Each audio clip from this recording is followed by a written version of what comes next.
स्वागत है आपका ब्रेक के बाद। नई दिल्ली के रेल भवन में केंद्रीय रेल मंत्री अश्विनी वैष्णव ने साल 2026 के लिए 52 हफ्ते 52 सुधार का संकल्प दोहराया। रेल मंत्री ने रेल सुधारों में क्या क्या नए संकल्प लिए हैं, देखिए धीरज कुमार की इस विशेष रिपोर्ट में। रेलवे के लिहाज से साल 2026 सुधार का साल है।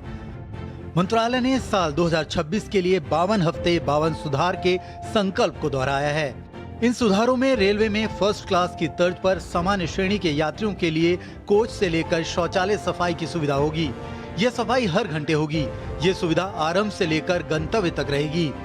इन सुविधाओं के लिए हर जोन से 4 से 5 ट्रेन को शामिल किया गया है, यानी शुरुआती दौर में कुल 80 ट्रेनों को ये सुविधा मिलेगी और आगे चलकर ये सुविधा सभी ट्रेन में मिलेगी।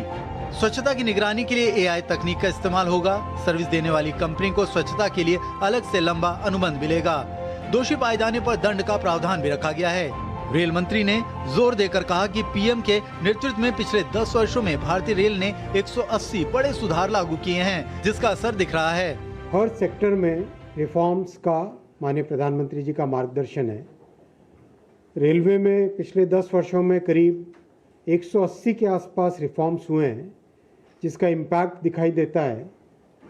रेलवे आज इंडियन रेलवे आज सेकेंड लार्जेस्ट कार्गो कैरियर दुनिया में बन चुकी है। भारतीय रेलवे आज दुनिया की दूसरी सबसे बड़ी कार्गो कैरियर बन चुकी है।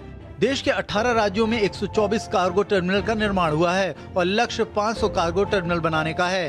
कार्गो टर्मिनल के निर्माण से रेलवे को 20,000 करोड़ की अतिरिक्त कमाई हुई है। कार्गो टर्मिनल के प्रोसेसिंग का काम शुरू हुआ है। पिछले एक साल की तुलना में सीमेंट की माल ढुलाई में इजाफा हुआ है।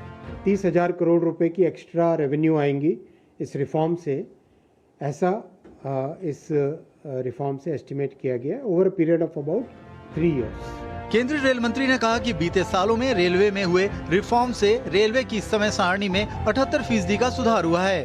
25 डिवीजन ऐसे हैं जहां ट्रेन की समय पाबंदी में 90% का सुधार हुआ है। बात रेलवे में शिकायत की करें तो यह आंकड़ा 0.08% है, यानी सुधार की पटरी पर भारतीय रेल सरपट दौड़ रही है।